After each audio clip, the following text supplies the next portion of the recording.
Ahora sí, está transmitiéndose en vivo en Facebook, siendo las 8 de la noche en Ecuador, 9 de la noche en Chile, y bueno, en varios países 10 de la noche en Argentina. Iniciamos este capítulo, les contaba a la gente que se había unido, número 49, de Maternidades Imperfectas, este espacio que acompaña, que escucha y que inspira el transitar de la maternidad en la primera infancia.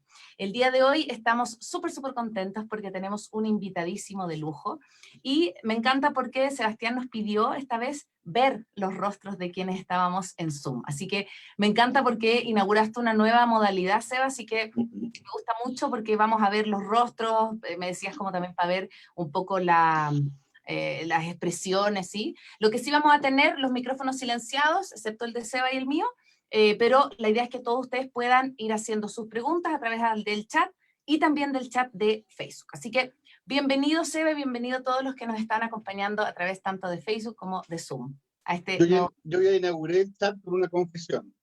Dale. Ya lo inauguré ya, con una confesión.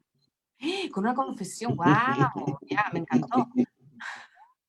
¡Wow! ¡Qué linda tu confesión! La puedo decir al aire porque la gente de Facebook no la lee. Dale. Dice, mi pareja me está molestando porque me eché perfume para una entrevista en Zoom. Esa es la actitud, po. Esa es la actitud. O sea, me encanta. Por el amor propio, por el amor propio. Total, me encanta. Así que, bueno, bienvenido Sebastián, bienvenido, gracias por haber aceptado esta invitación. La verdad es que estamos súper contentos porque tenerte acá para nosotros es como un pasito más, un sueño cumplido, te seguimos un montón de tiempo y esto de la pandemia nos ha permitido como soñar. O sea, yo chilena y todo, pero decía, ¿cuándo podré entrevistar a este compañero chileno? Pero ahora se puede porque ahora está Zoom. Así que bienvenido y gracias por aceptar la invitación a esta entrevista. Eso.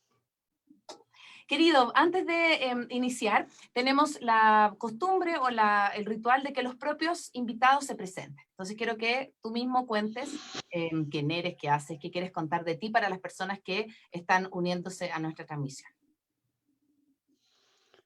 Mi nombre es Sebastián León, soy chileno, padre de 2 hijos, Santino de 9, Dante de 7, emparejado con Agustina, ella es de Córdoba, Argentina.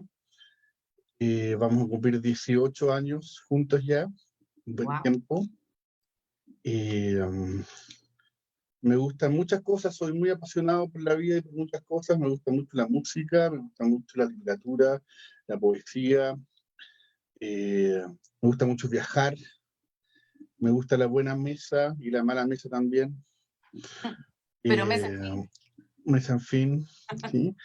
Y nada, pues ustedes sabrán que aparte, algunos sabrán que aparte de la psicoterapia, que es mi trabajo habitual, veo 30 personas a la semana en psicoterapia. El resto estoy en la casa con mi esposa, estoy con los niños ahora, ¿cierto? Que ahora estamos todavía en pandemia. Y junto con eso escribo, me gusta mucho escribir, tengo hartos libros publicados. Estudié en paralelo un tiempo literatura, licenciatura en letras, y este último libro mío, bueno, hay otro que salió después que es Colectivo, que es un diccionario, ¿no es cierto?, que va a hacer lanzamiento pronto, voy a invitar, un diccionario de psicoterapia contemporánea. Pero mi último libro personal es Colectivo, se llama La niñez herida, ha tenido súper buena llegada, ha sido primera venta en Latinoamérica, como súper bien votado también, con buenas opiniones, así que estoy contento con eso. Lo liberé también, ¿cierto? Que fue un acto que mi editorial me miró con cierta disconformidad. Pero bonito, porque lo liberé y se siguió vendiendo, o creo que más incluso. Porque Sí, así también te muchas personas que tienen PDF, y a mí me pasaría también como que se entusiasman, tienen el físico. En realidad fue una estrategia de marketing. Pero salió buena la estrategia. Salió bueno, porque por ejemplo, a mí me pasó que a mí también me lo compartió mi mejor amiga por el PDF, pero es tan bacán y como que yo no tengo iPad, entonces lo leo en el celular y digo, no, pues mejor lo tengo físico, así como, aparte que es largo, entretenido, interesante, bueno, vamos a conversar de eso, pero sí, buena estrategia. Buena estrategia. Sí, claro, un libro grande, tiene más de 1000 páginas, lo escribí durante 3 años, y básicamente no es un libro, los que lo hayan revisado, leído, hay algunos valientes que lo han terminado, no es un libro sistemático, ¿m? Más bien es, de hecho yo le puse el título al final, yo no dije, ya, voy a escribir acerca de la niñez herida. No, yo simplemente fui escribiendo una especie como de diario clínico en mi trabajo, las cosas que iban pasando a diario, y después cuando ya tenía muchos textos de eso, son 3.000 pequeños textos, o sea, en el fondo son posteos de Facebook. Lo que pasa es que, esto lo he comentado otras veces, que yo uso Facebook como cuaderno abierto. Es un Sí. uso deliberado. O sea, así como antes escribía en mi cuadernito privado, ahora escribo en un cuaderno público. Y eso es bien bonito porque ya al tiro, en vez de esperar a escribirlo y tener comentarios, al tiro tengo comentarios, a veces sugerencias, a veces me muestran cosas que yo no he visto. Entonces, es bonito porque cuando junto todo ese material, ya está mirado por muchas personas, ¿no? Claro. Entonces, eso es bien bueno, ¿no? Entonces, como que mejora, no sé si la calidad, pero por lo menos la amplitud de mirada, ¿no? Y Así bueno, y la que, diversidad también. sí, pues, sí. Así que, claro, mis primeros libros fueron más académicos, salieron del contexto de mi formación como psicoanalista, que es larga, son 4 años, después mi formación doctoral, también es larga. Ahí salieron mis primeros 3 libros.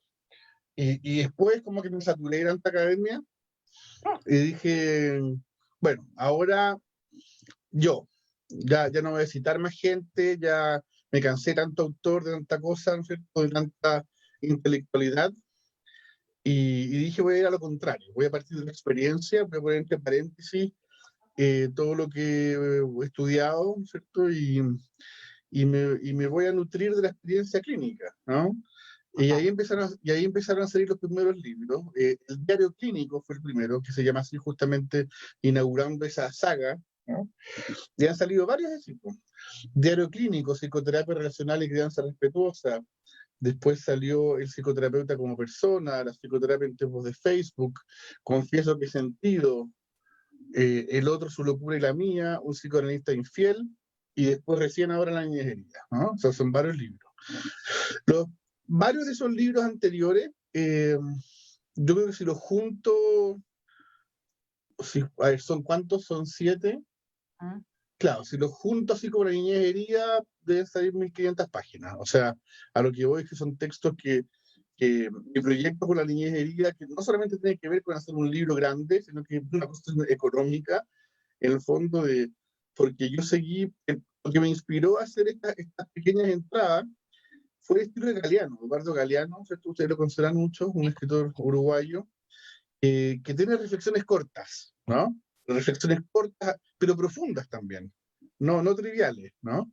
Y me gustó ese estilo, y encuentro que es se conecta con las redes sociales de hoy, ¿cierto? Hoy día es el ritmo de los tiempos, ¿cierto? Es más difícil leer El Quijote de la Mancha hoy día, qué sé yo, ¿no? Claro, cuando había mucho tiempo, ¿no es cierto? Tenía una tarde entera para leer, eran otros ritmos, ¿no? En cambio, en estos tiempos que son acelerados, ¿no es cierto? En fin, yo creo que esta cosa corta, ¿m? Por ejemplo, también he escrito poesía y narrativa, y me entusiasmó mucho el formato de Santiago en 100 palabras, por ejemplo, esta cosa del metro, Santiago, Bacán, bacán. Concepción, por ejemplo, para escribir microcuentos. O sea, también, o sea, me gusta el formato del texto corto, pero que invita a ser profundo también, ¿no? O sea, sencillo, pero a la vez como que abre, ¿no? Ese es como mi anhelo, ¿no? Y mezclado con humor, ¿no es cierto? O sea, ahí en la cazuela se le echa a la olla varias cosas. Humor, política, ¿cierto? Feminismo, o sea, hay las cosas que voy también como que me van resonando, las voy incorporando, y ahí va saliendo algo que yo creo que se va armando como un estilo bien propio, creo yo, ya con el tiempo, ¿no? Así que Sí. ahí estamos. Sí, y a mí me encanta eso porque, espérate, antes de comentarte lo que te voy a comentar, quiero hacerte un pequeño cuestionario que hacemos siempre al iniciar los capítulos, pero es súper pimponeado, ya me tenéis que responder lo primero que se te venga a la mente, ¿ya? Antes. Ya, perfecto. Un libro. El Aleph de Borges. Una canción. Ahora estoy con Arranca Corazones de Ataque 77 porque estoy aprendiendo a cantar, así que fue la primera que se me ocurrió. Me gusta, me gusta. ¿Un maestro o una maestra? Mi pareja. Desde que soy papá, soy más. Sensible. ¿Y algún mensaje que te gustaría dejarle a tus hijos? Vivan, vivan. Con eso es más que suficiente. Y tremendo mensaje también. Oye, Sebastián, lo que te decía, como antes de empezar, es esto que también yo lo he palpado los últimos días en tus redes y en Facebook y todo. ¿Qué sientes que te da como compartir instantáneo? Esta cosa que tú dices como ya, yo pongo una pregunta y me responden, no sé, 200 personas, como tu trabajo también de psicoterapeuta. ¿Qué sientes que tiene como de rico, de efectivo como acompañar tan inmediato que nos da las redes sociales hoy día? Una especie de comunidad, ¿cierto? Yo sigo teniendo una página que se llama Psicología Cínica Chile, pero ha sido muy atacada. Ya me la votaron una vez, ¿no es cierto? Cuando tenía 200.000 personas, la hice de nuevo, ahora van como 120.000 y siempre me están buscando, ¿cierto? Pegarle ahí alguna patadita porque nos faltan los haters ahí, también con cuestiones políticas, en fin. Eh, por ejemplo, yo después del estallido fui muy activo, ¿cierto? En las publicaciones políticas y ahí llegaron gente de ultraderecha y es muy fácil atacar la página, porque como esa página también tiene un sesgo como provocador, a veces provocativo, medio sarcástico, basta buscar 3 publicaciones y denunciarlas a Facebook, y la policía de Facebook es severa. Claro, Entonces, te la botan. con 3 tarjetas amarillas te bajan la página, ¿no? Entonces, no sé, pues si yo pongo Piñera y un garabato, perfectamente puede ser una amarilla. Y hay varias de esas, ¿no? Entonces, esa página ahora está como media stand-by. Voy a ver qué pasa. Tiene más gente que la mía, porque tengo 2 páginas, ¿no es cierto? Entonces, yo he invitado un poquito a migrar a mi página profesional, que sea Sebastián León, ¿no? Eh, pero fíjate que, porque claro, en esta, la Sebastián León, creo que somos ahora como, vamos a ser 35.000, pero una comunidad, aunque sea un cuarto de las 120.000 personas de la otra, es mucho más cohesionada, no sé cuál es la palabra, ¿no? Activa, cohesionada, reflexiva. Me pasó, de hecho, en Psicología Cínica 1.0, que caí en la cosa como el rating, ¿no? Una cosa loca, porque empecé a ver qué eran las cosas que más se posteaban, caí en esa lógica, ¿no? Que ¿cómo se llama? Se compartían, ¿no? Y claro, era lo más burdo, era como el humor, ya empecé a poner como más humor, y de repente empecé a hacer como un bufón de una masa anónima, así como, entonces me dije, no, pues no, como que perdiendo un poco el sello, ¿no? Casi por buscar más seguidores, una cosa. Entonces justo en esa época me estaba aburriendo eso mismo y ahí me la botaron, ¿no? Justo, ¿no? Entonces fue bonito como reiniciarla. Entonces ahora estoy más bien con esta otra página, digamos, que estoy contento porque efectivamente tiene alta llegada. Yo diría que tiene la misma participación en gente que la otra, pero es mucho más, de más calidad, digamos, ¿no? De más calidad. Hay menos taqueteo, por ejemplo, porque siempre hay un taquetero ahí que tira la crítica, ahí, ¿ah? Es impresionante, porque yo te diría que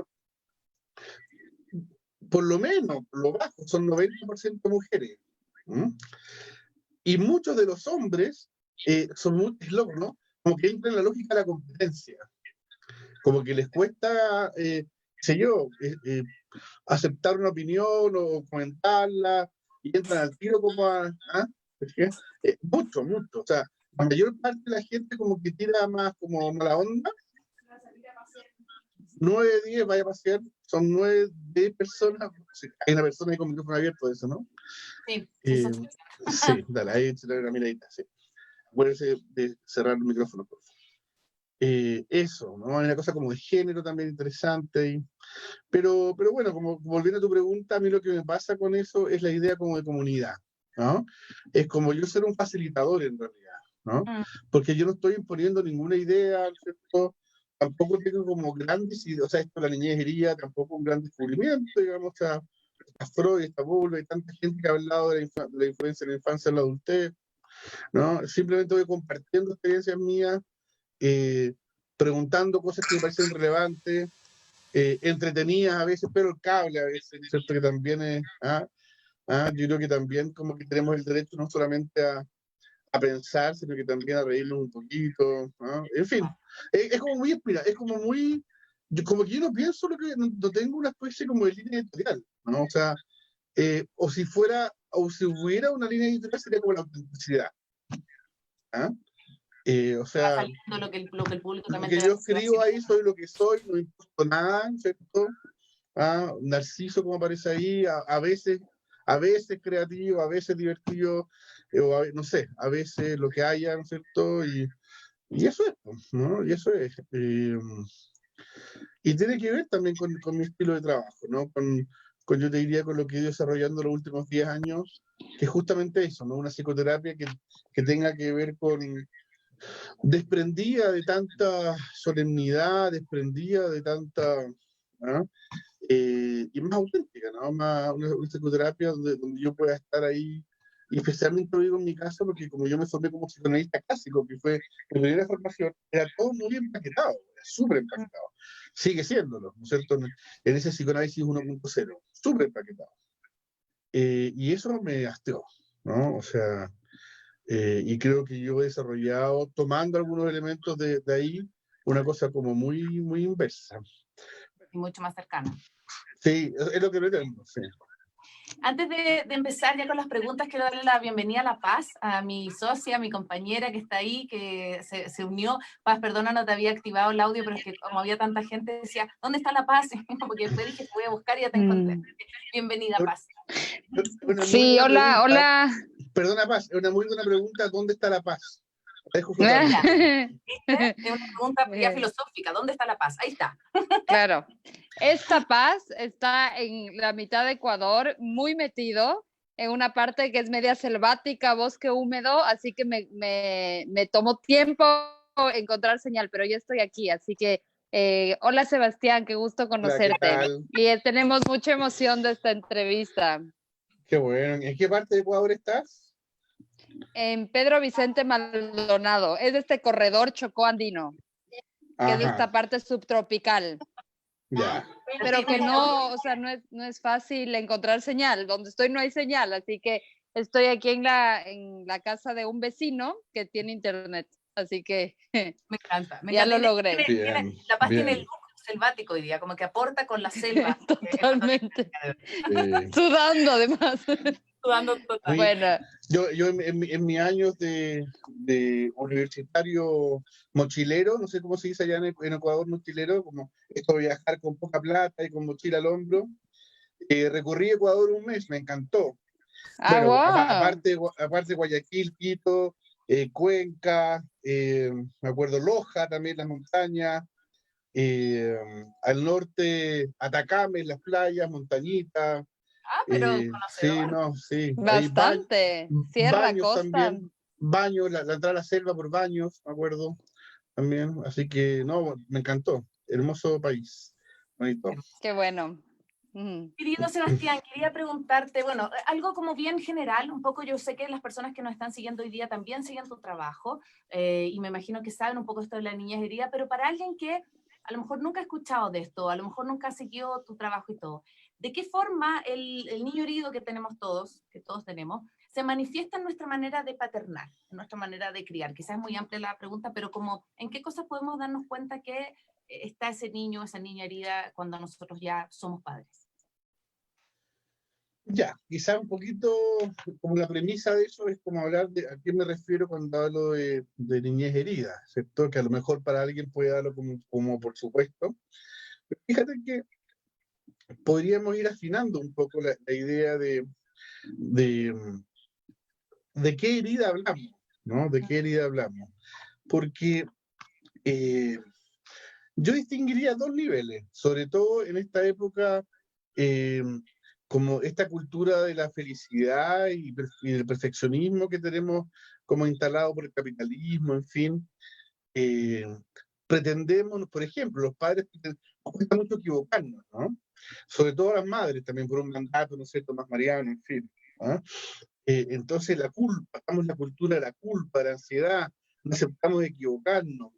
Y eso tiene que ver con un perfeccionismo que es muy propio de nuestra sociedad del rendimiento, donde queremos hacerlo todo impecable, ¿no? Yo diría que un primer nivel de la herida, y que no es tanto la que yo trabajo, pero lo hago como por supuesto, es la herida que tiene que ver con que no hay perfección, la herida de la imperfección. O sea, que es como, suena como básico, ¿no? Pero, o sea, son ideas que no son tan elevadas, digamos, pero creo que son las que tienen mucho impacto en nuestras vidas, digamos, en el sentido de que, a ver, no hay padres perfectos. Cuando nacemos, ¿cierto? Inmediatamente hay un desajuste, ¿sí? Por mínimo que sea, ¿no? O sea, el niño alcanza a llorar, ¿sí? O sea, pasa, aunque sean cosas mínimas, digamos, nunca existe un ajuste total entre las necesidades del niño, de la niña, del bebé, y lo que puede aportar la madre, la familia, el padre, la cultura, ¿no? Entonces hay una fisura, ¿sí? Hay una fisura y un desajuste originario. Nunca va a ser todo armónico. Y eso va a ser para siempre en la vida, ¿no? Para siempre en la vida.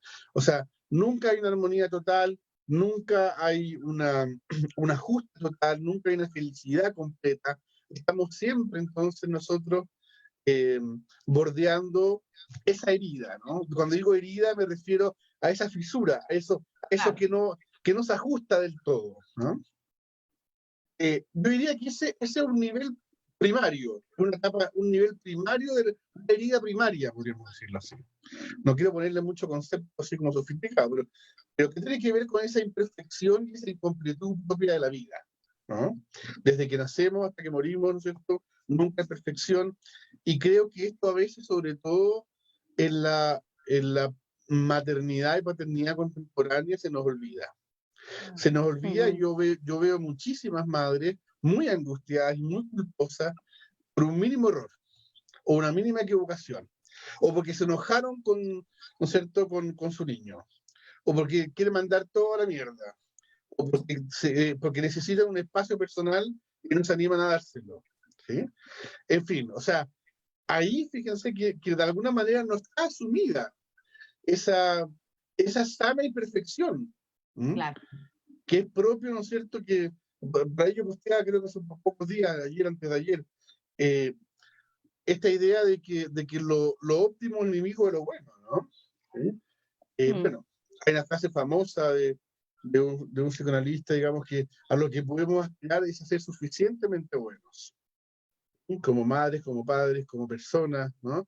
Y porque si aspiramos a ser perfectos, esto parece obvio, pero efectivamente en la maternidad pasa eso, hay una especie como de locura de la perfección, y que tiene que ver tiene que ver con esta época, no tiene que ver, por ejemplo, con cuando yo fui niño en los 70 o los 80, ¿no? Mi madre no estaba en esa, las madres de esa época no estaban en esa. Estaban en una época más adultocéntrica, ¿sí? Casi al revés, sí, donde los hijos claro, tenían que ser casi perfectos. ¿Por qué no te sacaste, ¿por qué no te sacaste la mejor nota, te sacaste la segunda mejor? O sea, la perfección, sí. el mandato de perfección estaba puesto más Estaba en el sobre hijo. el niño.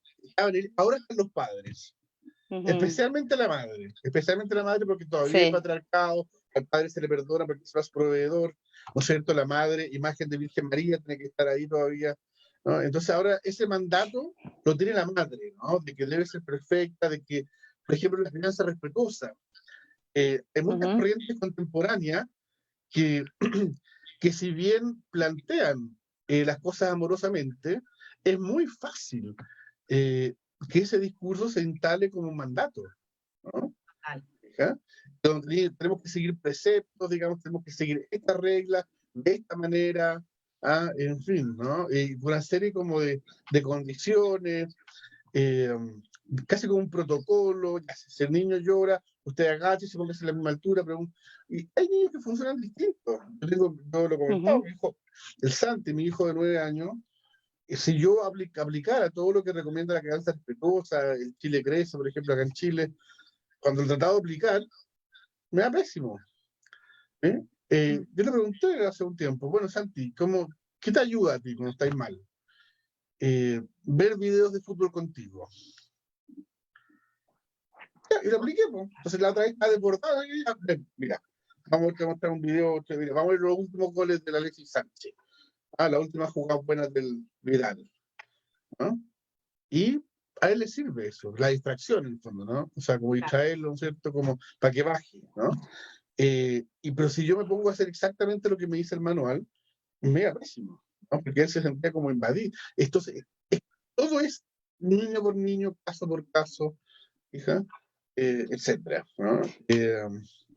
Entonces... Justo yo escuchaba hace algún tiempo una entrevista tuya y que hablabas que termina siendo como una violencia sutil, pero violencia finalmente hacia las madres. Y pienso también que tiene que ver con esta profesionalización del ser mamá, ¿no? Que ahora somos mamás que leemos un montón, hay un montón de, como una línea comercial de este tema de la crianza también, que comienzan a hacer como recetas y cuando yo te escuchaba, pensaba que esa es una de las razones, una de las ideas que nos llevó a fundar Maternidades Imperfectas, que yo sí me sentía como esta madre de alguna manera bombardeada de una manera casi única de llevar la crianza.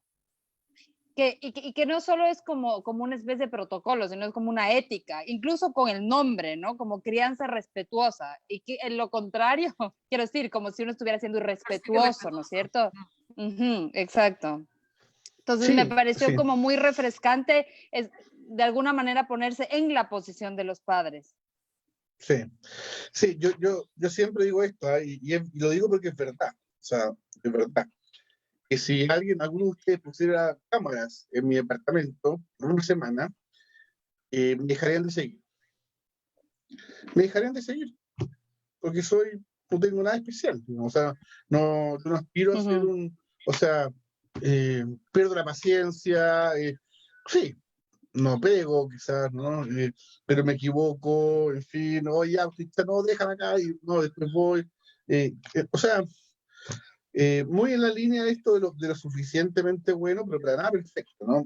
Efectivamente, yo sospecho de todo mandato de perfección, porque justamente si usted quiere más a nivel filosófico, no se hace cargo de esto, que somos seres incompletos, somos seres, ¿no es cierto? Esto mira, si le queremos poner doctos, esto ya el señor Freud, el señor Lacan lo habían trabajado, Freud tiene un trabajo que se llama El malestar en la cultura, que dice que cuando nosotros llegamos a la cultura, inmediatamente hay un quiebre con nuestra naturaleza, ¿cierto? La cultura introduce, ¿cierto? Ese desajuste. Y no podemos, por ejemplo, gradualmente hacer todo lo que necesitemos, hay tiempo, en fin, ¿no? Aunque haya, o sea, la madre o el padre no se va a ajustar al microsegundo del tanto, claro. No va a haber nunca un ajuste 100% entre naturaleza y cultura. Y el señor Lacan también habla de la incompletud, que tiene que ver con la imperfección, y que siempre va a haber algo que falte, y tenemos que asumirlo. Va la misma idea de que no hay una felicidad, no hay una completud, no podemos ser madres completas, ni padres completos, siempre nos va a faltar algo. Nuestros hijos siempre, afortunadamente, van a tener algo que reprocharnos, siempre. Y si no, sería casi señal de autoritarismo, como que hay miedo, ¿no? Fíjense, si nos ponemos en el discurso de la perfección moral, ¿quiénes son, por ejemplo, qué grupo social, qué institución predica más bien la perfección moral? La iglesia. La iglesia. ¿Y qué ha pasado? ¿Qué pasa en la iglesia? ¿Dónde se dan los mayores abusos? Ahí mismo, ¿no? Ahí mismo. Es decir, el que más predica perfección probablemente es el que sale el tiro por la culata, ¿no? Por eso a mí me parece más auténtico, digamos, esto es sostenerse en la imperfección, abrazar la imperfección, pararnos desde ahí, ¿no? Por supuesto que no hay que confundir imperfección con maltrato, ¿no? Yo creo que eso es otra cosa, ¿no? Y por eso yo, por eso yo creo que que hay dos niveles de la herida. Un nivel de la herida es como más filosófico, que es como decir, los seres humanos no podemos ser felices, ni completos, ni perfectos, ¿cierto? Siempre siempre hay una herida, siempre hay una fisura, como herida en el sentido de imperfección, ¿no? Ese es un nivel más básico, ¿no? Como que todas las personas estamos heridos en ese nivel, en ese sentido, y tenemos que hacernos cargo de esa herida, ¿no? De nuestra herida de imperfección. Hay otro nivel sobre eso, que ya es otro nivel de herida, ¿no? Una herida secundaria, no es primaria, ¿no? Una herida secundaria es la del trauma, es la de la violencia, es la del maltrato, y ahí entramos en otro terreno, ¿no? Bueno, cada vez se juntan, ¿no? Pero claro, mi libro tiene que ver con esto, ¿no? Tiene que ver con la herida secundaria. No es un libro tan filosófico o sociológico que habla acerca de la incompletud del ser humano, ¿no es cierto? No va tanto en esa línea. Aunque sí toca mucho el mandato de perfección. Varias veces, esto mismo en la página de ustedes, ¿no? Muchas veces me pasa a mí. ¿Y cuándo aparece más el mandato o la expectativa de perfección en las madres? Que tiene que ver con el mismo, que tiene que ver, es una moneda de cara, porque tiene que ver con el miedo a la imperfección. Sí, y yo por ahí leía en alguna entrevista tuya, Sebastián, como de que muchas veces las mamás, cuando somos muy sobreprotectoras, tiene que ver también con una niña abandonada, ¿sí? Como con esta cosa, esta necesidad de control. Entonces yo sobreprotejo, estoy encima de mis hijos, porque a lo mejor cuando chica no recibí eso. ¿Cómo poder, y tú decías un poco como sanando a la niña, también sanamos a la madre, así como hacemos este doble match? ¿Cómo poder como también darnos cuenta en qué momento estamos como accionando no desde el adulto que somos, sino que desde la herida, esto que tú hablabas, desde nuestra infancia? Mira, en la misma línea, justamente estaba pensando esa conexión, que las madres que más se desesperan por ser perfectas, digo madres porque efectivamente aparece, esto no es que yo sea machista, sino que estamos en una sociedad patriarcal, con estos problemas afectan mucho más a las madres que a los padres, ¿no? O sea, de 20 consultantes, 19 con estos temas son mujeres, ¿no? A los padres, lamentablemente, por un lado, no les ha llegado todavía tanto, aunque hay más corresponsabilidad en los actos, falta todavía mucho por hacer. Pero sí, lo que tú dices... Pero por lo menos, un paréntesis, ¿alguna vez sí. leían que aparte del mandato social, digamos, que recae la crianza sobre la madre, es también como esta comparación entre madres? Como que las madres nos comparamos más unas con otras que los padres. Bueno, tal como los padres se comparan en los ingresos, por ejemplo, en el auto. Ajá, exacto, exacto. ¿Cuál es el auto más grande? ¿Cuál es la casa más grande? ¿Ah? La cosa más fálica, ¿no es cierto? Las madres también, exacto. así como mira acá, ¿no es cierto? En fin. Bueno, y eso tiene mucho que ver con el capitalismo, porque es la competencia, ¿no? La competencia es uno de los pilares del capitalismo. Y por eso es muy fácil que la crianza respetuosa se vuelva una crianza capitalista, donde estamos muy preocupados por la eficacia, el rendimiento, la perfección, la competencia, la felicidad, o sea que son todos parámetros capitalistas, ¿sí? Claro, lo que pasa es que con la palabra crianza respetuosa, ¿con quién va a criticar algo que es respetuoso? O sea, ahí hay muy buen marketing. Porque ¿cómo voy a criticar? O sea, si yo critico lo respetuoso, soy irrespetuoso. O sea, ahí la hicieron muy bien, digamos, ¿no? Eso. Porque cada vez que alguien critica esto, dicen, no, eso no es la crianza respetuosa. Se transforma como un dogma, ¿no? Hay algo como incuestionable ahí. A mí si hay algo que no tengo que criticar, son los dogmas, ¿no? Yo ahí con los dogmas le doy ahí duro, ¿no? Efectivamente, la crianza así llamada respetuosa por algunos, puede transformarse en un dogma, ¿no? Ciertamente hay muchos elementos rescatables, ¿no? O sea, pero también hay otros que vale la pena repensar. Entonces, volviendo al punto anterior, sin duda alguna que muchas de las madres que están más ansiosas o culposas por su propia imperfección son aquellas madres que, dada la violencia que ellas mismas sufrieron de parte de sus madres o padres, dijeron, yo voy a ser totalmente distinta. Yo no le voy a causar dolor a mis niños. Y eso es imposible. Eso es imposible. No podemos no causar dolor en los niños porque la vida es así, ¿no? Distinto sufrimiento, distinto violencia, distingamos. ¿no? Distingamos. Pero a lo sumo podemos acompañar a nuestros hijos en la vida. Por eso dije vivan, porque es una palabra vivan. Y la idea es, no dije que sean felices, ¿no? Porque es casi al revés. Ser feliz es como no vivir. Porque vivir tiene que ver con la montaña rusa, ¿no? Tiene que ver con estar arriba, abajo, dolores, agridulce. La vida es agridulce. Y la felicidad se supone que es solamente dulce, ¿no? Es algo, no sé si alguien me quiere decir un concepto más sofisticado de felicidad que incluya, ¿no es cierto?, a todos los colores del arcoíris. Bueno, ok, pero lo que nos venden como felicidad, yo nunca he visto un comercial de televisión que hable de felicidad y saca a alguien todo llorando. Claro. ¿Cierto? No, pues todo hacia la alegría, ¿no es cierto? Enjoy, ¿no? Entonces, yo muchas veces, y esto con hombres y mujeres, invito en terapia, bueno, la terapia tiene que ver con eso, la terapia tiene que ver con lo liberador que es estar mal. Lo liberador y sanador que es derrumbarse. Dejar de ser fuerte, conectarse con la propia vulnerabilidad. Eso es la psicoterapia. La psicoterapia es un viaje hacia la propia vulnerabilidad. No es otra cosa, ¿no? Y como está bien no estar bien también. ¿Cómo? Que está bien no estar bien.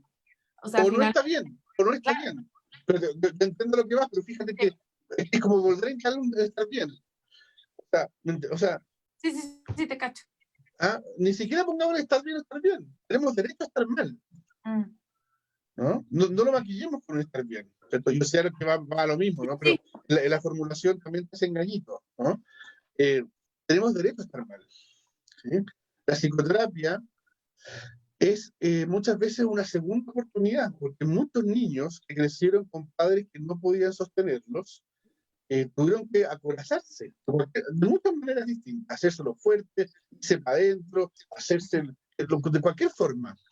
Entonces la psicoterapia es, bueno, ahora sí me puedo dejar caer, ahora sí me puedo derrumbar, ahora sí me puedo derrumbar. Entonces lo paradojal es que, no sé, de repente hay personas que me dicen, oye, llevamos 3 sesiones de terapia y estoy súper mal, estoy peor que cuando llegué, ¿no? Estoy más sensible, estoy más irritable, por supuesto, digo yo, ¿no? Estamos abriendo las corazas. Ahora, si es que ese dolor es inabordable, ¿cierto? Si es que llega tan a fondo, se quiere matar, por ejemplo, o que está con crisis de pánico, la ahogan todo el día, por supuesto que podemos amortiguar con medicación, digamos. O sea, yo no tengo ningún problema en eso, pero es parte, no solamente es un acto como, es un regaloneo, sino que a veces es de vida o muerte, ¿no? Tenemos que ser muy cuidadosos. Hay personas que son muy... Yo soy contrario a la sobremedicación, pero no a la medicación cuando es necesaria, ¿no? Y hay muchos psicólogos, ¿no es cierto?, que confunden el humanismo con la negligencia, ¿no? De que nunca medicamentos porque van a depender de todo un serie de prejuicios, ¿no es cierto?, asociados a la sobremedicación, pero no a la medicación responsable, y bueno, corremos el riesgo de que se matan también, ¿no? La depresión mata, no es un juego esto, ¿no? Entonces, eso, ¿no? Pero, entonces, el psicoterapeuta es un acompañante en situación de derrumbe, cuando la psicoterapia es profunda.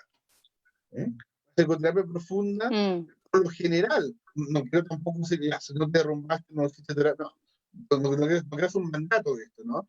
Pero en mi experiencia, no hay nada más sanador, curativo, de fondo, que hacer la experiencia del derrumbe emocional, sostenido por otro. Ojalá que además del terapeuta pueda sostener también una pareja, una amistad, a lo mejor los padres que ahora ya se pegaron en el sofazo, alguien, ¿no? Mucho mejor. Pero por último, el trabajo psicoterapéutico, ¿no?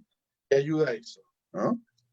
Entonces, ¿por qué? Porque el derrumbe tiene que ver con la caída desde la coraza, de la fortaleza a la vulnerabilidad, ¿no?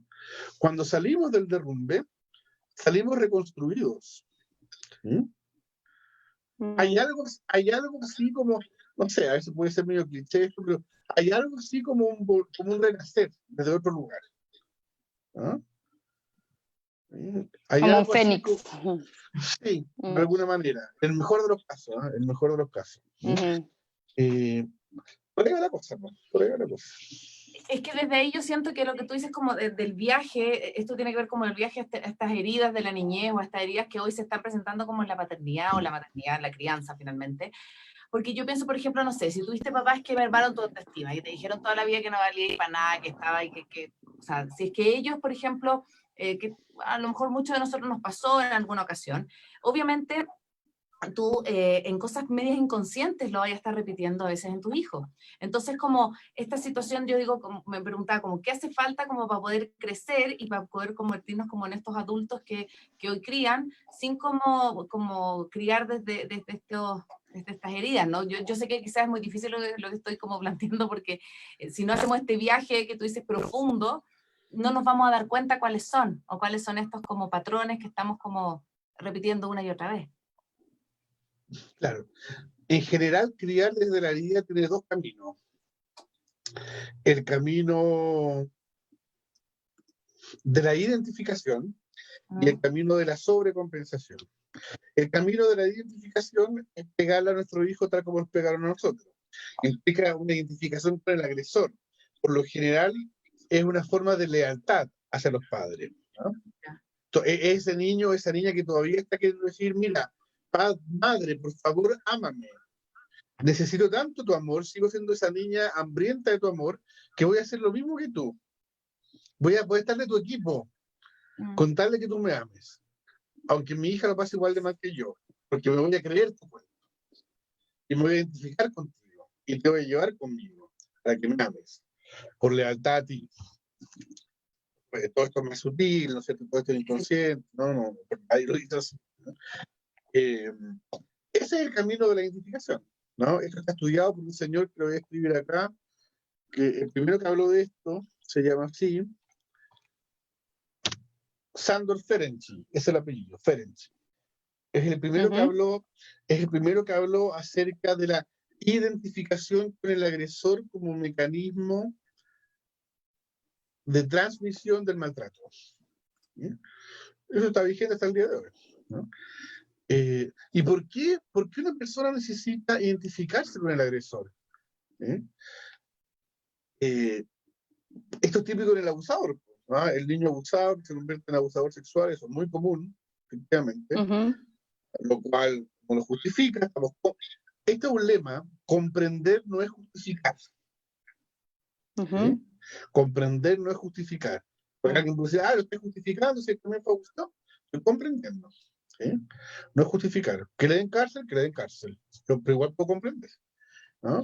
Para no repetir, para enseñar, para hacerme cargo, para pensar, para, qué sé yo, ¿no? Etcétera, ¿no? Prevenir, por curar también, no se puede. Entonces, ese niño, ¿no es cierto?, o esa niña, pongamos lo menos polémico, que fue agredida, tiene dos posibilidades: seguir del lado de ese pedazo del mundo que son las personas agredidas, o estar en el pedazo del mundo que son las personas agresoras. ¿Sí? Es decir, cuando los padres maltratan a los niños, reducen toda la riqueza de la perspectiva interpersonal a el balancín víctima-victimario. ¿Sí? Entonces, ¿de qué lado me pongo yo? Yo no quiero seguir siendo víctima toda mi vida. Entonces me pongo al lado del victimario. Me voy del lado A. Entonces, ¿sí? Además, como que compenso mi historia. Como que me identifico para compensar la historia del rol que ocupé. Claro. Para sobrevivir al profundo sufrimiento emocional involucrado en la posición de víctima. Yo no quiero ser víctima, quiero ser victimario. Yo no quiero ser una persona socialmente vulnerable, voy a ser el choro. ¿No? A nivel social pasa lo mismo, ¿no? No solamente a nivel emocional. Entonces, ese es el camino de la identificación.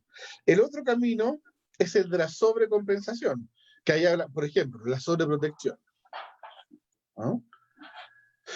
¿no es cierto?, madres, ¿no es cierto?, que efectivamente vivieron violencia, padres también, que vivieron violencia, fueron maltratadas, y, y como no han sanado eso, digamos, se transforman en madres muy sobreprotectoras, muy controladoras a veces, ¿no? Y que a veces le impiden a sus hijos vivir, ¿no? ¿Por qué? Porque el mundo es hostil, ¿no es cierto? En fin, etcétera, ¿no?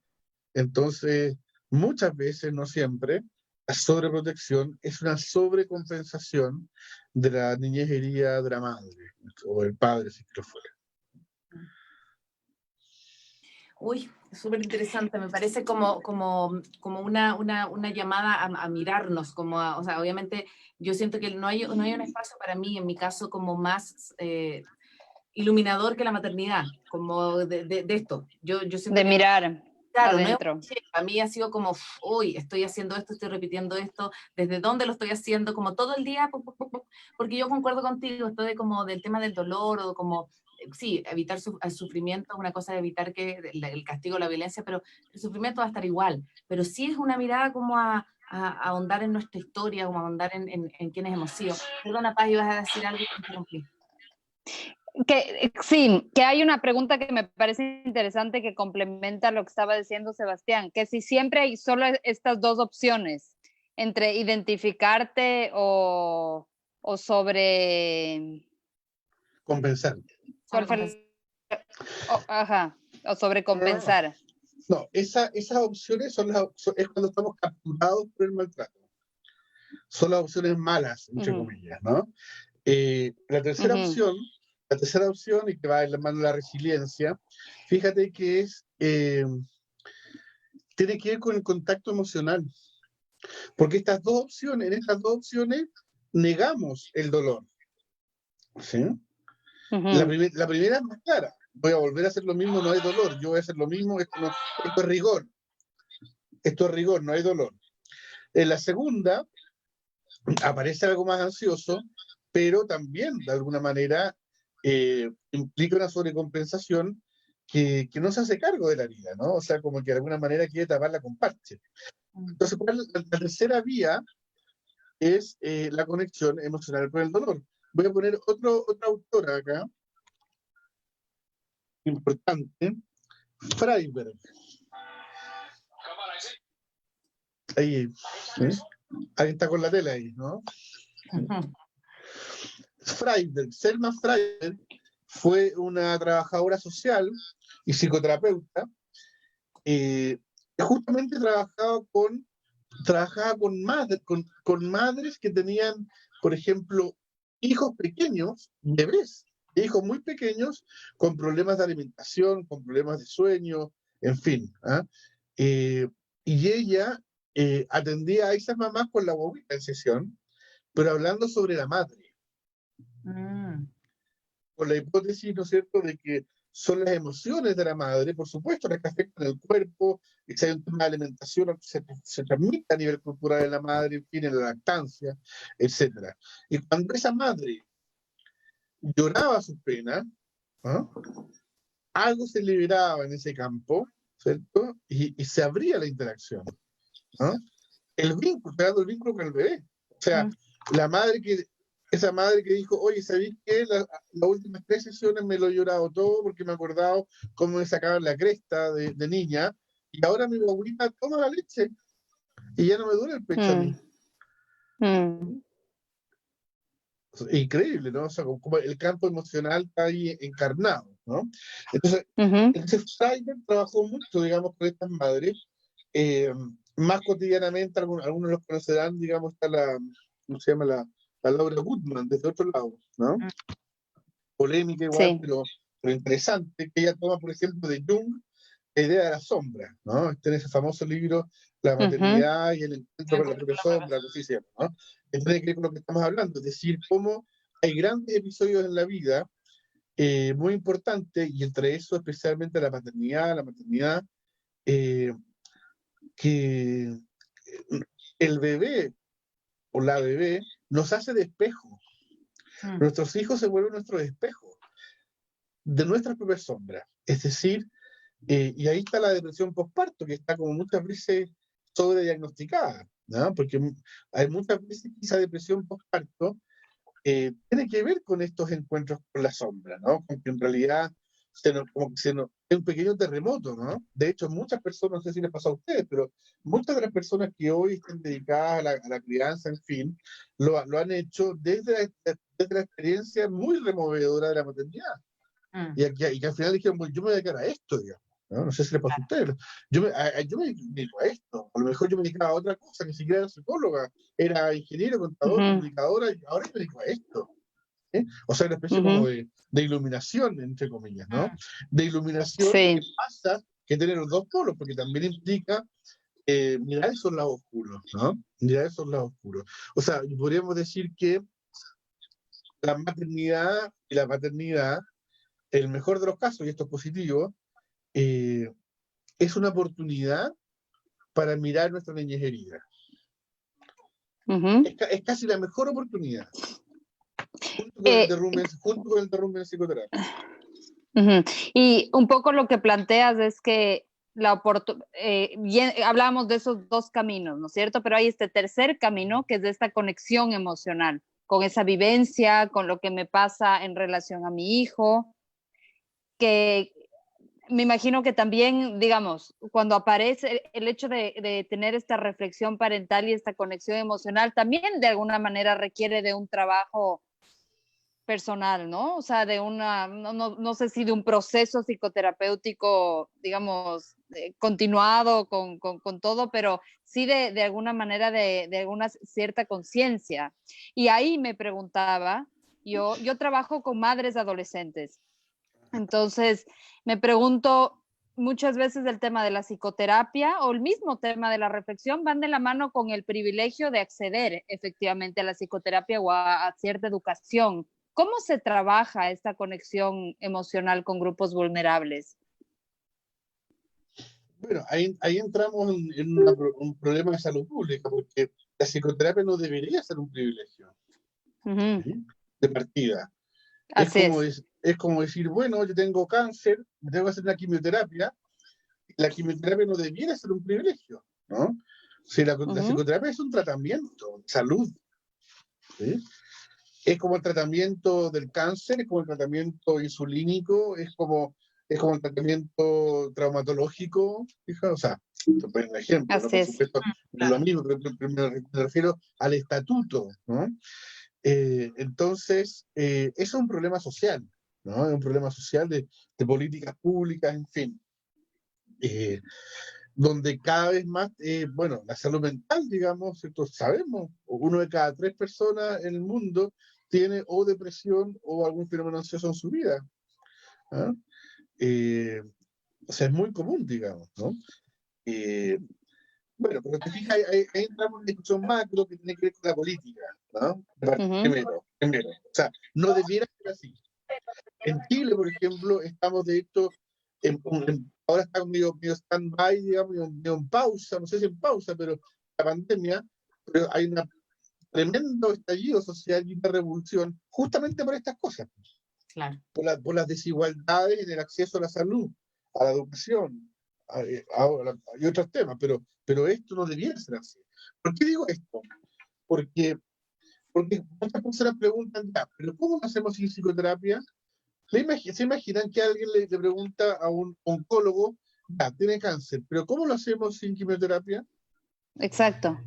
O el diabetes, ¿cómo lo hacemos sin insulina? No se puede, es la insulina. Pero es que es muy caro el acceso. Bueno, entonces hay que pelearla a nivel social. No, es que es muy cara la quimioterapia, me voy para la casa, no hago nada. Bueno, habrá que dar esa lucha social, ¿no? Pero de alguna manera, como que cuando la psicoterapia, como que siempre está la pregunta por cuál es la alternativa, ¿no?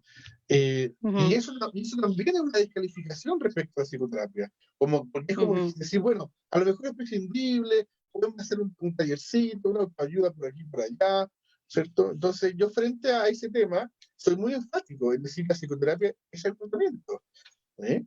En Chile, por ejemplo, una función bastante noble la cumplen los consultorios de las universidades.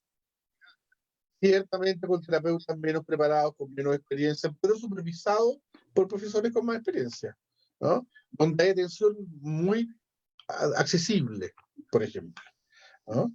Yo he visto mucha desinformación también, muchas personas que dicen, no, es que es muy cara la psicoterapia. 8 de 10 personas no han averiguado nada. Nos han metido 8 horas a buscar dónde. ¿Fija? Por supuesto que sigue siendo injusto, ¿no? Sigue siendo injusto porque muchas personas no pueden acceder a todas las alternativas que accede la persona con más plata, ¿no? Y también hay ciertas, de alguna manera, ciertos imaginarios sociales, ¿no? Que el que va a psicoterapia, eso pasa mucho en Ecuador, que a la gente le da vergüenza ir a psicoterapia, que no va por Loco, que vergüenza frágil. social. Claro. Bueno, exacto. Pero todavía en Chile también, algunos sectores, yo diría que un poco menos que antes, supuesto que eso es desinformación, ¿no? Eso todavía como hay un problema. Fíjate que recién hablamos de las políticas públicas en salud.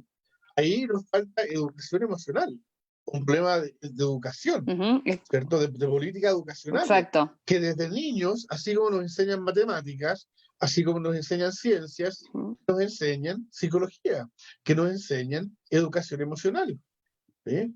Para que nadie en el mundo sienta que estar deprimido es una vergüenza, ¿sí?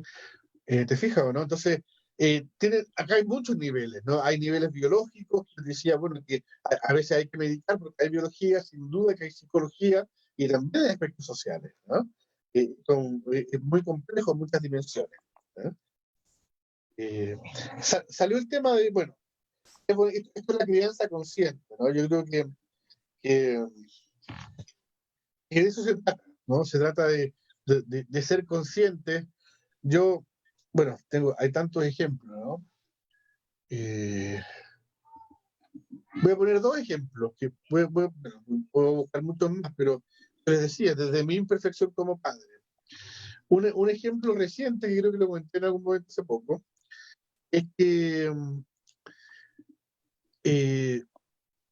estamos hablando, ¿cierto? Mi hijo me decía, le encanta el fútbol, en fin, también, y entonces me decía, bueno, papá, tú sabes las cosas que a mí me gustaría hacer cuando grande. Le digo, sí, hemos hablado que te gustaría ser futbolista, o a veces también abogado, con esta cosa que te gusta discutir. Falta uno, papá. ¿Qué otra? Peluquero, papá. Chuta, ¿verdad? Que te gusta la cosa del pelo, teñirte el pelo. Y yo lo había omitido, sabiendo que a él le encanta hacerse cortes, futbolista y teñirse, y le encanta eso, ¿cierto? Pero mi prejuicio es como decir, Claro. ya, futbolista es sueño de niño, ya se le va a pasar. Oye, abogado, ya, arquitecto, te gusta construir, pero peluquero, ¿no? O sea, es un prejuicio. Claro, mío. lo eliminaste. Cuando él me dijo, papá, se te olvidó lo de peluquero. Fue como, oh, ¿no? Una crianza consciente es decirle, sí, pues peluquero, obvio que sí, tú serías un genial peluquero, igual que futbolista, lo que tú quieras hacer, ¿sí? Una crianza ciega, no consciente, diría, ¿cómo que peluquero? Eso es para maricones, eso es para que no ganar ninguna plata con eso, ¿no? ¿Por qué ciego? Porque estoy reproduciendo prejuicios, estoy reproduciendo mandatos sociales, familiares, etcétera, ¿no? ¿Fija? Entonces, hacer consciente lo inconsciente, el viejo Freud. Acá el viejo Freud, ¿no es cierto?, que muchas otras cosas que corto, acá sigue vigente. Hacer consciente lo inconsciente, iluminar nuestra sombra, poder mirar nuestros pilotos automáticos, darnos cuenta, ¿no es cierto?, de cuáles son nuestros puntos ciegos, es parte fundamental, no solamente de la crianza consciente, sino que de la salud mental en general. ¿Sí? Así es. Quisiera volver a un tema que ya lo tocamos.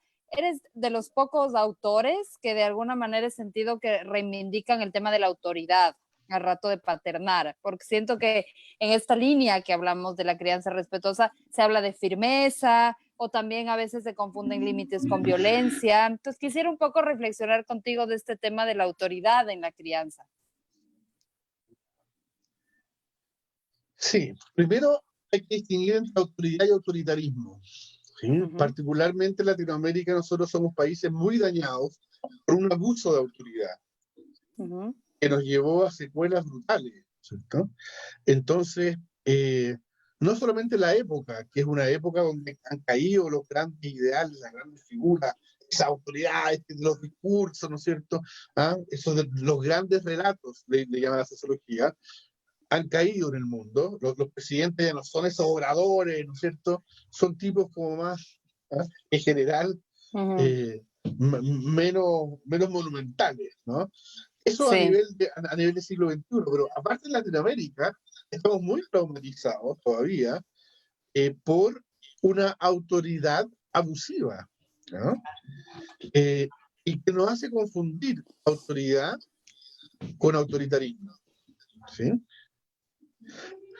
Autoritarismo es el abuso de la autoridad. La autoridad es reconocer que por defecto los padres tenemos un poder incuestionable, que tiene que ver con la responsabilidad, ¿sí? Si yo tengo un bebé, ¿cierto? De 6 meses, de 3 meses, ¿sí? Yo soy autoridad responsable. Si dejo a ese bebé tirado en la cama, se va a morir. Yo tengo ese poder. Ese bebé no tiene el poder. Yo cuento esta anécdota otras veces. Yo cuando tenía 10 años vine a hacer unos gatitos. Me impactó tanto. Perdón a las personas que han escuchado esta historia, ya me voy a repetir, esto como la abuelita, ¿sí? Está repitiendo la anécdota. ¿Sí? La barbita, ¿verdad? Que me dejó afuera. Vine a hacer unos gatitos y fue tan impresionante, porque eran como 8, y donde cabían tantos gatitos, pero que se caían así 2 veces, la carita lo langueteaba y caminaban. Caminaban al toque, se caían. ¿Se imaginan un bebé humano? ¿Ah? El quirófano, se la bobita después ahí, hace el sol. Y partió. ¿No? Nos demoramos por lo menos 1 año, ¿sí? Y durante todos ese año estamos susceptibles, y durante toda la infancia. Infancia significa el que no habla, infans. Estamos sujetos a la palabra del otro. No podemos negar que hay un poder en la relación padre-hijo. No podemos negar que hay un poder. Si lo negamos, es más peligroso. Y si hay un poder, hay autoridad, hay soberanía. ¿Fija? Es distinto de un abuso de poder. ¿Sí? Es distinto de un abuso de poder. Cuando yo le digo a mi hijo, que me cuesta como, ya, niños, a lavarse los dientes, mamá, estoy jugando, así que, niños, ya, ok, 5 minutos, después se lavan los dientes, acuérdense que les quedan amarillos y echan los bichitos, qué lata ya. ¿Ah? Eso es autoridad. Si yo no lo hago, yo no lo hago en negligencia. Claro, es hacerse cargo, ¿no? Eso es autoridad. Lo que pasa es que no confundamos con el autoritarismo. La autoridad está más cercana a la responsabilidad. Y es distinto del autoritarismo y de la negligencia. Sí. Es como una tercera alternativa, ¿no? Y lo que pasa también es que todos venimos, por lo menos, sí, la mayoría venimos, las épocas sociales, los regímenes políticos, permean a las familias. Y es muy común, ¿cierto?, que haya tendencia, por supuesto que hay excepciones, que en regímenes totalitarios las familias se vuelven más totalitarias. Por ejemplo, está súper estudiado que en Chile, en los años 80, que la dictadura era feroz, ¿cierto?, las familias eran bastante feroces y muy autoritarias, ¿sí? Es decir, hay una correlación. Igual que hay una política exitista, familia exitista, ¿no es cierto?, tiene que ser la mejor. O sea, todos los principios sociales chorrean a la micro sociedad que es la familia. ¿Te fijas? Sí. Entonces, ¿qué pasaba? Que fue tan autoritaria la crianza que vivimos, y yo viví, por ejemplo, también, ¿no? Muy orientada al logro, ¿no es cierto?, muy del deber ser, muy, ¿no es cierto?, en fin, que nos hastiamos, ¿cierto? Nos hastiamos y ahora queremos como lo contrario, ¿no? Hay libros completos que enseñan a los padres a cómo poner límites sin decir la palabra no. Entonces, yo les voy a mostrar, pero te lo juro.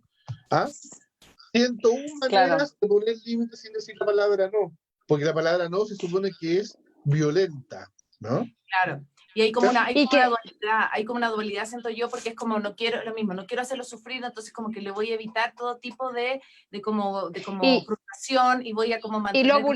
Y le vulnerabilizas al final.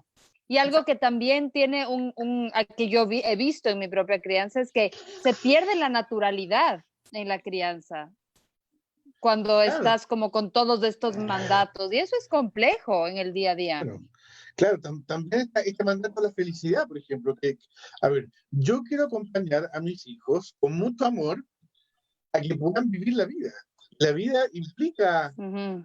altos y bajos, Así es. que no es lo mismo que el discurso antiguo de que la vida es rigor, así que yo te pego para que aprendas, ¿no? Ujú. Que es el típico discurso, mis papás me criaron con látigo, pero yo aprendí y ahora aguanto los latigazos de la vida, ¿no? ¿Te fijas? Ujú. Pero tampoco es decirle, yo creo que sea todo felicidad, que no sientas nunca pena, que nunca llores de nada, que no Que sientas nadie te diga rabia, no. que no sientas rabia, nunca sientas miedo, nunca oye, pero horroroso, una cosa siniestra, ningún nivel Ujú. emocional, ¿te fijas? Ujú. Ahorrarle todo a los hijos, ¿no? Eso es Ujú. siniestro, eso es siniestro. Ujú. Entonces, ¿cuál es la tercera, otra vez, la tercera vía? Acompañar, estar disponible para acompañar. Por supuesto, cuando hay eventos muy intensos, tendremos que acompañar más. Si hay un terremoto, digamos, para decir, bueno, veamos junto al terremoto, los pesco ahí, ¿no es cierto? En fin, depende del estímulo que haya, ¿no? O ahora, pues en plena pandemia, que conversaba ayer con una muy buena amiga mía, esto como de las conductas como regresivas que están teniendo los Sí, niños, como sí, esta cosa que vuelvan a hacerse pipí, o que vuelvan a dormir con los papás, o que esté más sí. irritable. Es como, yo siento también es como ver el contexto en el cual estamos, y efectivamente no le vas a poder evitar el sufrimiento de no volver al colegio, de no ver a los hijos, a los amigos, a los abuelos, y tienes que estar. Es más como, es como resistiré, digamos, como esa que contabas tú que está ahí. Sí, ahí yo quiero hacer una distinción, porque ¿Mm? creo que son dos cosas distintas. Una Ya. es la crianza habitual y otra es la crianza bajo pandemia, ¿no? Mm. En Exacto. la crianza habitual, yo creo que para mí una palabra clave es una crianza diagonal.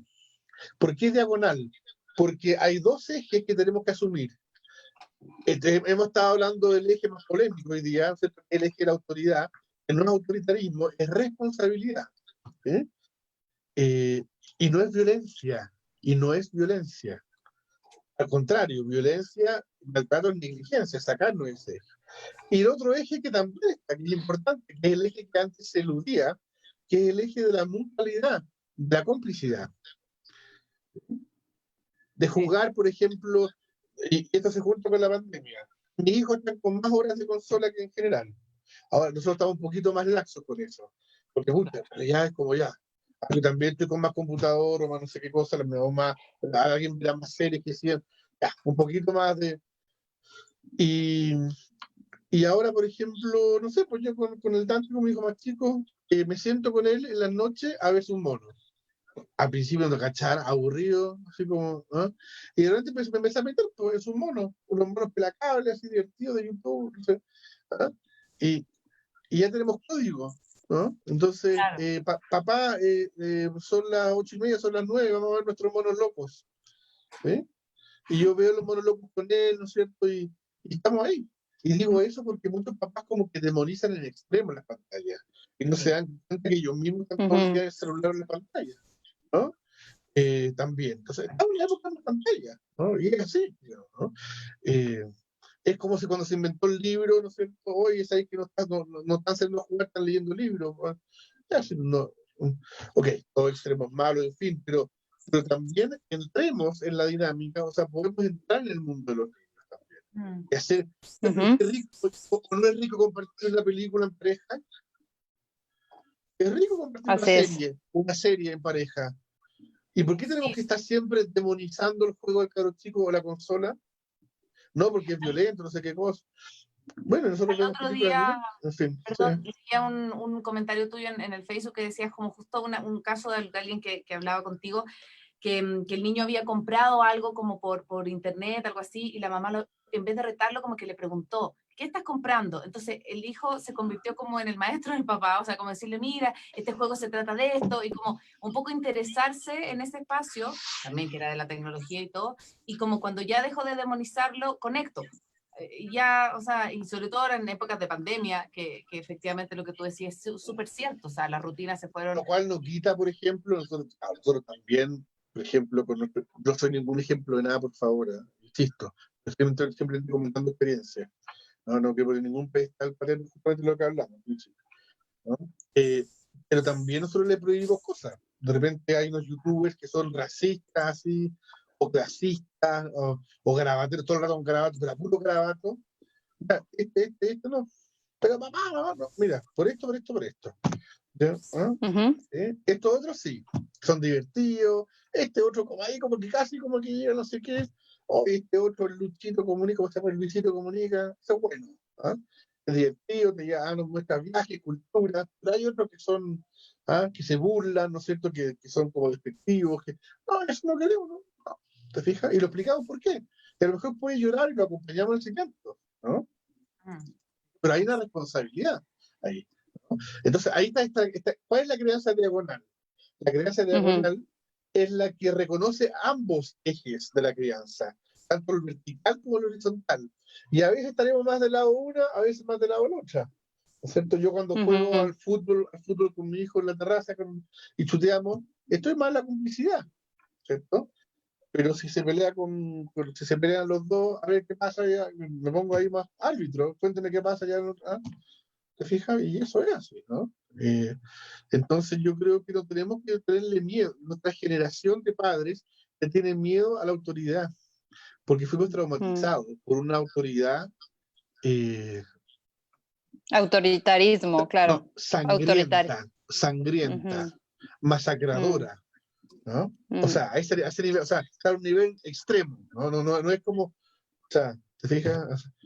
Eso, ¿no? O sea, vivimos efectivamente modelos de autoridad, yo creo que irrepetiblemente violentos, ¿no? Entonces ya cualquiera somos de autoridad, sobre todo en personas que tienen también una tendencia como más naturista, más natural, más hippie, digamos, ¿no? También pasa eso, ¿no? Como que esta cosa como que no va. Por eso es que yo reivindico, ojo, la autoridad, pero no el autoritarismo, la autoridad vinculada con asumir que inevitablemente tenemos un poder y tenemos mucho poder, ¿sí? Y tenemos que reconocerlo, hacernos cargo de eso y ocuparlo responsablemente. Y eso es parte de ser autoridad. Un profesor es autoridad en la clase, un árbitro es autoridad en una cancha de fútbol, ¿cómo no? Un presidente es autoridad en un pueblo y nosotros no somos autoridad en la casa. Por supuesto que sí. Por supuesto que sí. ¿No? Ay, qué increíble.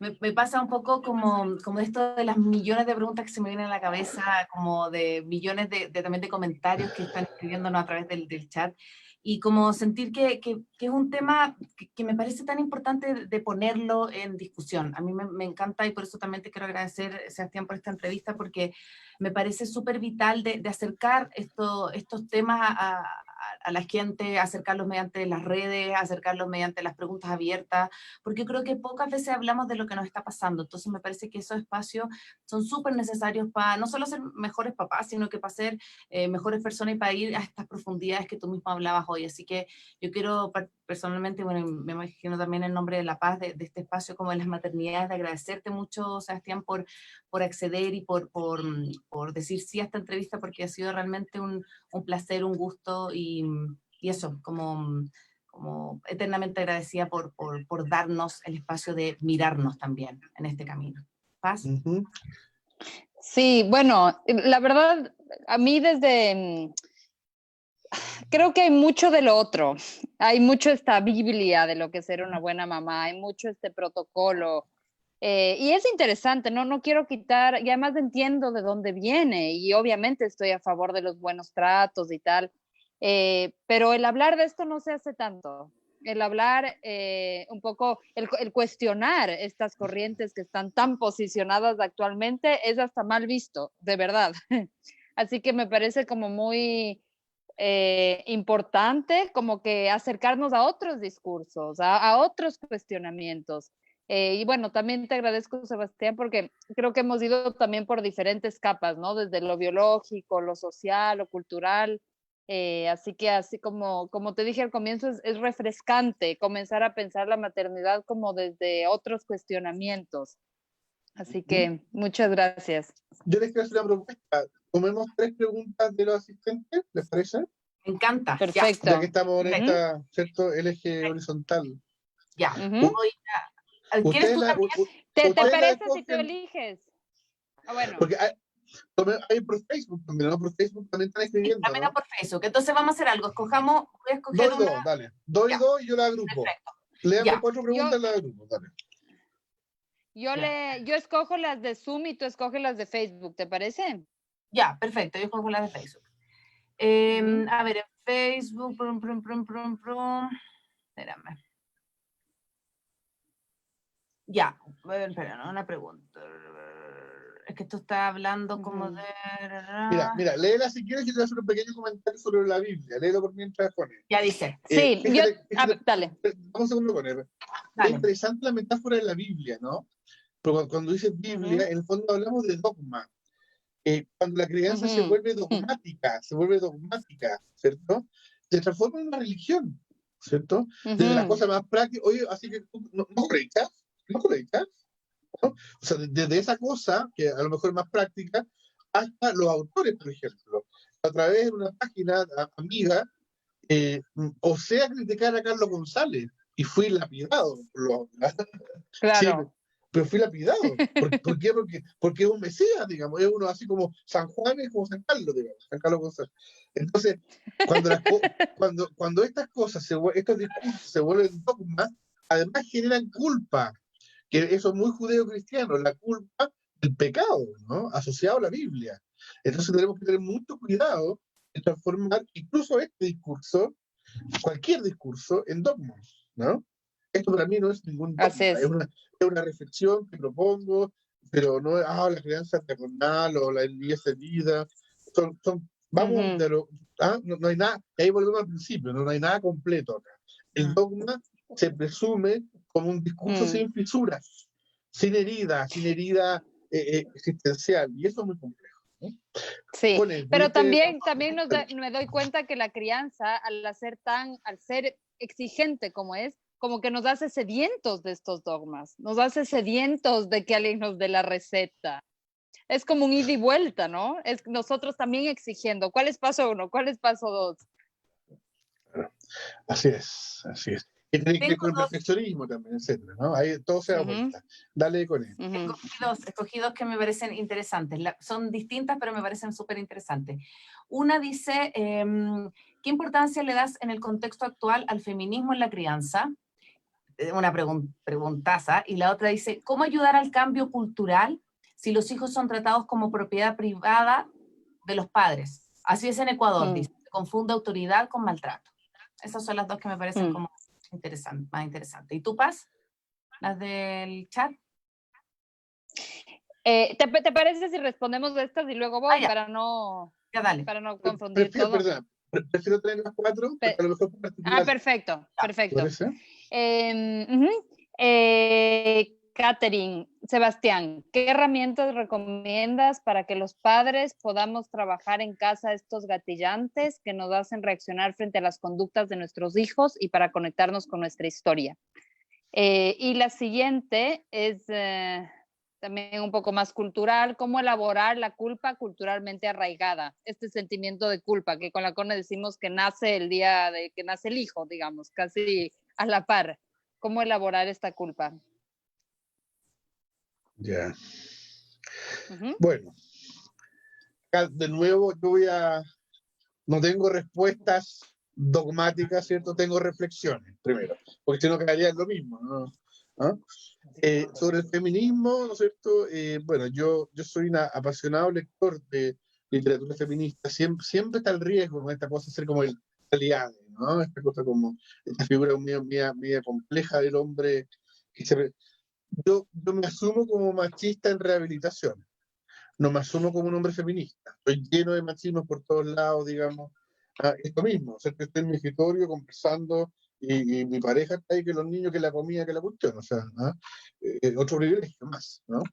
Por ejemplo.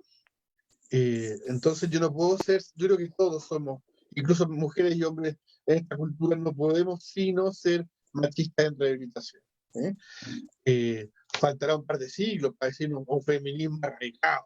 Yo ahora no creo que estemos en eso, ¿no? Es una transición lenta, difícil, compleja. Para mí el feminismo ha sido una bocanada, ¿no es cierto? Ha sido casi una bofetada, ¿no es cierto? Que me ha mostrado en la cara y me ha cambiado mucho la forma de hacer psicoterapia también. Hay una inmensa correlación entre maltrato y machismo. Inmensa correlación, ¿sí? Mientras más machistas sean los padres, más maltratados van a ser los hijos, ¿sí? Mientras más conciencia feminista tengan los padres, más a salvo del maltrato van a estar los hijos. Es decir, el feminismo sana, el feminismo es terapéutico, el machismo mata, el machismo violenta, ¿sí? Estamos en una cultura, ¿no es cierto? Mi abuelo era muy machista, mi papá era menos machista, yo soy menos machista, pero todavía somos machistas, ¿no? Mi abuelo tenía 2 familias paralelas, tenía infidelidades por doquier, llegaba a las 6 de la mañana, cuando el otro se estaba levantando para el colegio, llegaba él de su andanza y le alegaba a mi abuelo porque un cuadro estaba chueco, ¿no? O sea, cosas que ahora, afortunadamente, ¿no es cierto?, ya son parte en algunos sectores, ojo, ¿eh?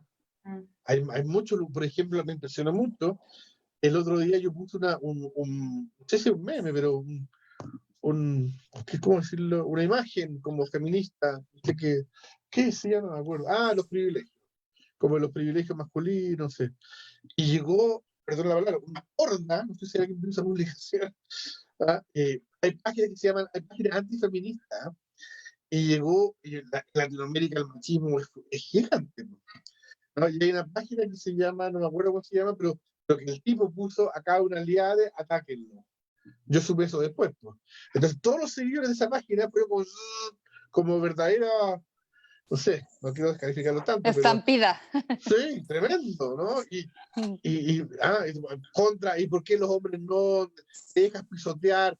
Como es la típica frase, por ponerla, ¿no? ¿Cómo es? Así como sexual, como quiere ponerla, no sé, la frase se volvió así como que es aliada para tener un beneficio sexual, digamos. Pues, esa es como la premisa, ¿no? Por si la pongo, por si la pongo, ¿no? En fin. Entonces, acá tenemos este enemigo famoso, que es la palabra media manoseada ya, pero que sin duda que opera que es el patriarcado, ¿no? El patriarcado, este pater familia, ¿cierto? Este hombre que golpea la mesa, el macho latinoamericano, el macho trabajólico, desconectado de la crianza, muchas veces alcohólico, infiel, celoso. Entonces, esto es un personaje que deriva directamente de la cultura, o sea, que no se cuestionó nada, y tiene mucho que ver, no todo, pero tiene mucho que ver con la educación, pero no todo, porque hay una alta educación que sigue siendo igual de machista, ¿no? Falta educación de género, falta educación emocional y educación de género. Deberían ser 2 asignaturas desde la primero básico, en primaria. Educación de género, educación emocional, y seríamos personas bastante más evolucionadas, ¿no? Justamente a propósito de patriarcado, también opera el capitalismo. ¿Y qué es el capitalismo? Propiedad privada. Entonces, si yo le digo, señora, le está pegando patadas a su hijo, no te metas, es mi hijo. Esa es la típica frase de propiedad privada. No, señora, ¿sí? Su hijo no es una cosa, no es un objeto, no es su propiedad, es una persona, es un niño, y los niños tienen derechos humanos y usted lo está agrediendo, ¿sí? Entonces, o le deja pegar o voy a llamar a la policía. ¡Ay, que se mete acá, intruso! ¿Sí? ¿Te fijas, no? Entonces estamos acostumbrados acordémonos que los parámetros sociales chorrean a las familias. La familia es muy permeable, ¿sí?, a la cultura. Entonces, por eso es que es tan fácil esta lógica de los hijos como propiedad privada. En la medida en que hay más cuestionamiento sobre eso, ¿cierto? Por ejemplo, en Chile, que está despertando en alguna medida, eso es muy favorable también para que adentro de estas prácticas pase lo mismo. También está vinculado con la religión. Ojo, la religión, en general, las religiones son muy patriarcales, ¿no? No hay ninguna religión feminista. Algunos dicen la Wicca, y nadie no tiene ninguna incidencia mundiales. ¿Sí? La religión es patriarcal, ¿no? Y, por ejemplo, en Chile hay un movimiento, no te metas con mis hijos, ¿sí? No te metas con mis hijos, ¿no? Que tiene una fuerte presencia desde la religión protestante, evangélica, en fin, cristiana, o lo que fuere, ¿no? Que tenemos que tener cuidado también con eso, porque la religión muchas veces habla del amor, pero hay religiones, a ver, con todo respeto a muchas religiones, pero yo soy muy contrario a prácticas, por ejemplo, de algunas religiones, donde si la chica tiene sexo prematrimonial a los 18 años, no se le habla más. No se le quita, los padres deben quitarle el saludo para siempre. Es una cosa horrorosa, ¿no? Yo tenía mi consulta, familias que se debaten entre la religión, el amor a Dios, ¿no es cierto?, y el amor a los hijos, madres destrozadas, porque su vida entera ha estado en la comunidad religiosa, y el hijo descubrió que a los 26 años, pero todavía no se casaba, pero descubrió que a los 26 años le descubrió un condón. Entonces le dejó de hablar, hace 6 meses que no le hablaba, porque los pastores le decían que tenía que cumplir con los dogmas, ¿no? Terrible, terrible. Ama siempre más a tus hijos que a tu dogma religioso. Tu dogma, Sí. si tu religión te obliga a no amar a tus hijos, deja tu religión, ¿sí? Búscate otra, o ninguna, ¿sí? Eso. Después las herramientas para padres. Bueno, como yo decía, ¿no es cierto? No hay nada que sustituya a la psicoterapia. Sí, no hay nada que sustituya a la terapia, ¿cierto? Entramos en la pregunta de herramientas para trabajar con mi cáncer en mi casa, ¿no? Pero bueno, respondamos, ¿no? Reconocer los pilotos automáticos, ¿sí? Por ejemplo, ¿ah? Podemos ponernos, digamos, conversar con el otro, a lo mejor con la pareja, con alguien más, dime mis fallas. Conversemos, siempre. El otro es un espejo, mejor que nosotros mismos. Nosotros mismos tenemos cegueras, puntos ciegos, no siempre nos vemos. Si yo le pregunto ahora a mi pareja, mira, dime 5 fallas mías como padre. No, mira, a veces eres mecha corta, a veces estás impaciente, cuando dormís mal, mejor no te acerques, no sé, qué sé yo, ¿no? Bueno, esa es una forma, ¿no? Por ejemplo, ¿no? Que el otro nos interpele. Eso es más honesto, digamos, que hacer nosotros mismos, porque hay mucho autoengaño también, ¿no? Indagar en nuestra historia, ¿sí? ¿Cuáles fueron mis 5 mayores dolores en mi infancia? ¿Sí? Asociados con cada uno de mis padres. ¿Qué cosas no quiero repetir? ¿Qué cosas sí es un ejemplo? ¿Qué cosas no es un ejemplo? ¿No? Pero insisto, ¿no? O sea, todas esas cosas son partecitos que pueden servir, pero un verdadero trabajo psicoterapéutico suma todo esto en una totalidad, ¿sí? Y volvemos a los temas sociales y educacionales que ya vimos al principio. La última pregunta, ¿cómo elaborar la culpa culturalmente arraigada? Bueno, haciendo consciente, ¿no?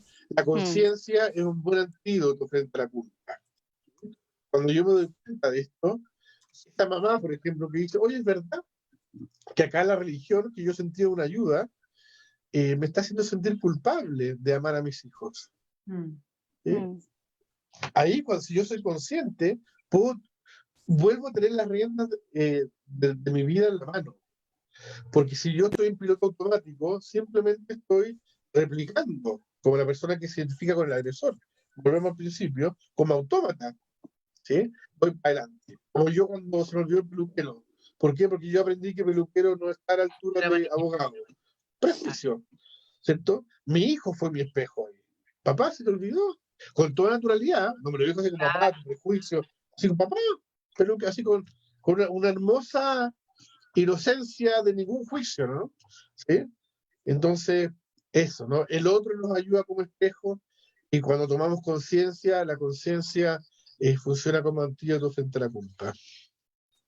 Bien, pues. Uy, tremendo, tremendo. Me encanta, me parece súper claro. Voy a hacer ese ejercicio, Sebastián, el de las 5 cosas con mi pareja. Después Tenga te voy a cuidado, mandar un tenga WhatsApp. cuidado. Sí, es peligroso, pero está bueno. Que sea recíproco, que sea recíproco. Sí, no, lógico, pero me gusta, me gusta. Bueno, quiero agradecerle a todas las personas que estuvieron conectadas hoy día a través del Zoom, a través del Facebook, contarles que esta entrevista va a estar en formato podcast a partir de la próxima semana en Spotify, en iTunes y en nuestra página web. Nos buscan como Maternidades Imperfectas y la próxima semana, no, como en 10 días más o menos pasa, sí tenemos otra entrevista de esta quinta temporada. Así que muchas gracias por acompañarnos en este espacio que acompaña, que escucha y que inspira el transitar de la maternidad en la primera infancia. Así que muchas gracias, Sebastián, por estar acá con Yo nosotros. solo decir que me pareció una conversación perfecta, que estoy muy feliz. Gracias, el honor. O sea, totalmente, mira, le voy a hacer lo que voy a hacer, voy a poner la cámara, mira, desde hoy nos vamos a llamar maternidades perfectas, porque no hay nada malo en esta. Bueno, nos vemos. Gracias. Muchas gracias, Chao, gracias. vale. Y a todos Estén también por bien. conectarse. Gracias. Chao, Bueno, Sebastián. Un hablamos. placer. Chao, chao. Chao. Chao, queridos. Muchas gracias a todos por conectarse. Besitos. La próxima semana va a estar esto en las redes. Así que, de verdad, muchas gracias. Chao, chao.